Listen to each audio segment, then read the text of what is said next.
Hello everyone. In this video, we'll be solving the question saddle price. Now, what does that mean? That means that out of this array of elements, say the type we've given right here, I have to find out the element that is the lowest in its own row and the highest in its column. That means that say there is a value f. That means that f should actually be smaller than, assuming that these are of course characters, but assume an integer in their place.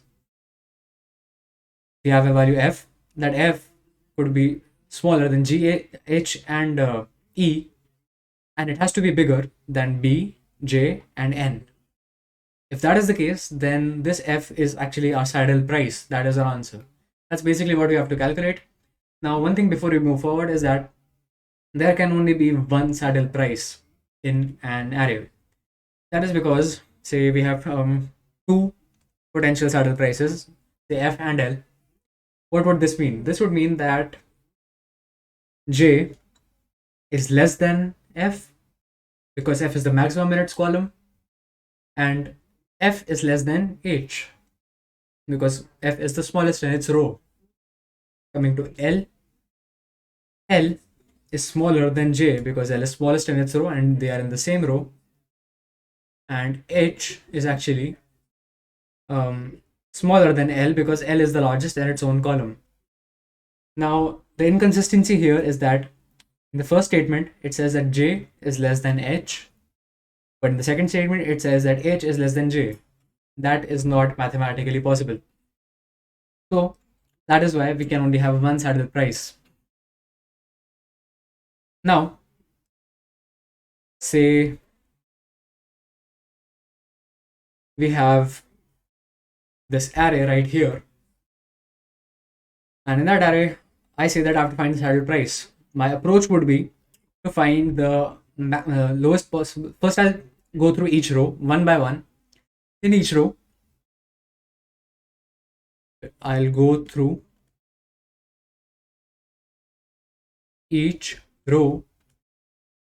In each row, I'll find the minimum element, or should I say the index of the minimum element?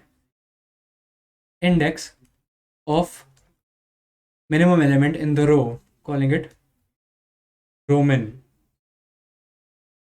And with that row min index, I will test whether in that particular column, that whatever I have been able to find so far, in that column, is this the value at this index actually the biggest? That is, say, I find out, for example, this might not be the right answer, but for example, I say 13 is the highest. Or let's just take the actual example. I say that 14, or should I say 24, is the high is the wait, 21 is the smallest element in this row. Let's stick to the actual example. That will help you understand it better. 21 is the smallest, and its index is 0. So after I found this out in this entire row, after comparing it to all the elements, I have to find out whether this element is the highest in its column or not. Column will be determined by this index. So we are in the 0th column right now. I search all the elements in the 0th column, and as soon as I find an element that is actually bigger than my current element, say 11 is smaller, 21 is equal, 31 is actually bigger. That means that this current element is not the saddle price. So in this particular example, running it completely, I search in the first row, in the 0th row, so to speak, for my smallest element, which is found here. Then I check this column. I find out here that this is actually a bigger element, so this is not the saddle price. I move on to the next row. And of course, there can be no other element in this row that could be a saddle price because they are not the lowest in their own row. For this row, I find out that, well, this is the lowest in its own row, but 31 is bigger than 21 and it's in the same column. Same goes for 31, as 41 is bigger. For 41, now we see that 41 is smaller than all the elements in its own row, and it is actually the biggest element in its own column. So 41 will be our saddle price. That's the approach. Let's try to implement it. Let's take the input.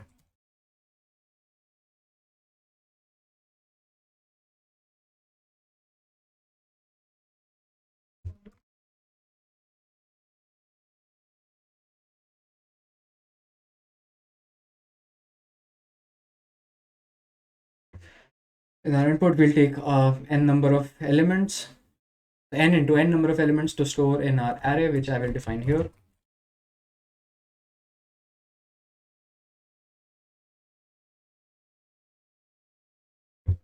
Now, array of I and column will be j.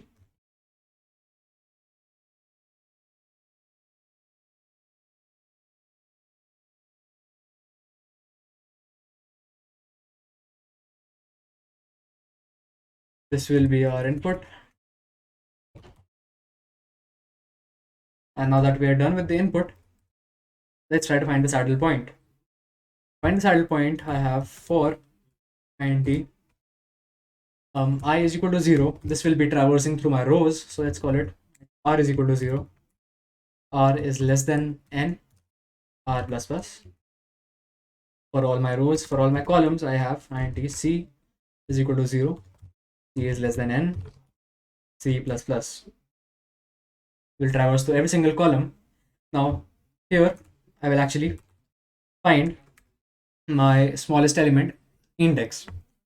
So I'll create a variable integer row min index, that is the index of the minimum value in this row, is equal to, I'll assume that it is 0 for the time being. Of course, we'll check and then update values accordingly. So we're checking from column number 1. I'll check if the value in this particular row and column is less than array of this particular row, but the row min index. If this is the case, then that means that a new smallest value has been found in this row, so we update it. So row min index is equal to the column variable. So don't get confused. Even though it's saying row min index, it just means the index of the minimum index of the column of the minimum value in this row. It is actually storing the index of the column. So don't get confused in case you thought this was storing a row index. It's not.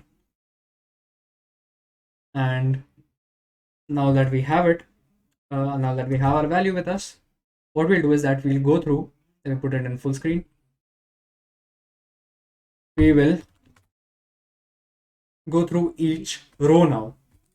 90, say row is equal to 0, row is less than n, and we'll traverse through one row at a time. Now we'll have to check if the value in this current row and the minimum index that we have for our column, for our current potential candidate, if this value is greater than the original value that we have, which is array of r of row min index. That the value, this is the value that we are actually testing whether it is a saddle price or not. So if this is the case, then what we're going to do is we're going to have a flag here. First, we assume that, you know what, this element that we've just found is actually a saddle price before even testing it.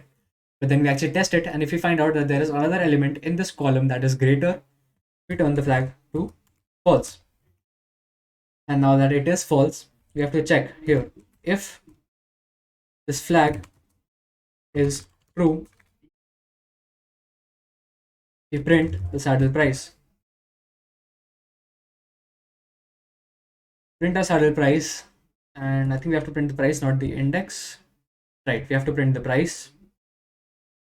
That price will be found at this position.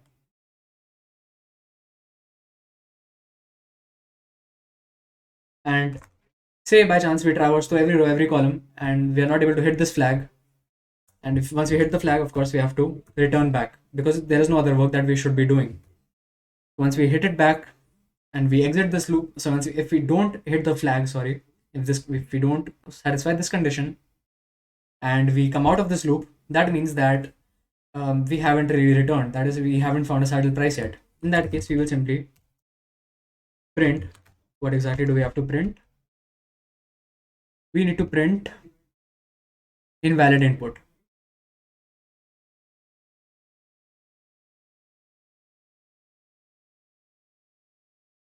We have to print invalid input.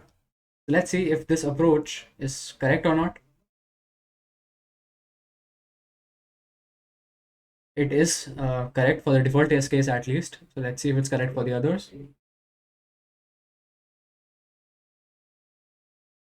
And the answer is correct. And that's how you find the saddle price in a 2D array. And thank you so much for watching. If you found this useful, drop a like, leave a comment, and do subscribe to our channel. Thank you.